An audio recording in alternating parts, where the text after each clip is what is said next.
বন্ধুরা, দীপাস কিচেনে আপনাদের সবাইকে স্বাগত।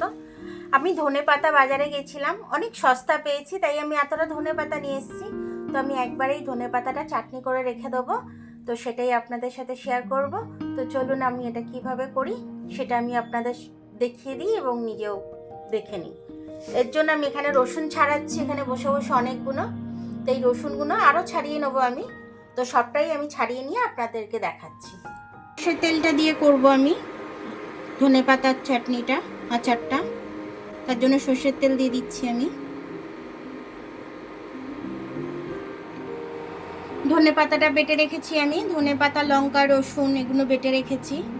এবার ওটা আমি একটু কালো জিরে ফোড়ন দেব। কালো জিরে ফোড়ন দিয়ে দিলাম আমি। এবার আমি ধনেপাতাটা ঢেলে দিচ্ছি এর মধ্যে। এই শীতের সিজনে এখন যে কতবার বানাবো আমি এটা, শীতের সিজন এখন না, বেশি করে করে বানিয়ে রেখে দেবো। আবারও ধনেপাতা আনবো, আবারও বানাবো। নুনটা দিয়ে দিচ্ছি,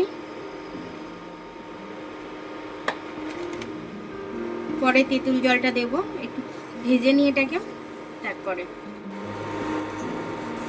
দেখুন আমি রসুনগুলো কিছুটা গোটা গোটা রেখে দিয়েছি, পুরো পেস্ট করিনি আমি।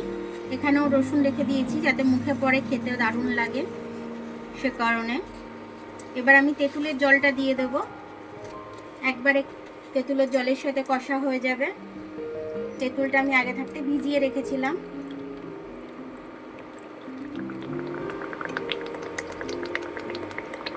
একটু তেঁতুলের জল লেগেছিল, আমি সেটা দিয়ে দিয়েছি, অফ ক্যামেরাতেই দিয়ে দিয়েছি। আর একটু সর্ষের তেলও দিয়ে দিয়েছি, দিয়ে বেশ সুন্দর হয়েছে খেতে। গেছে, আমি এবার এটা নামিয়ে নেব।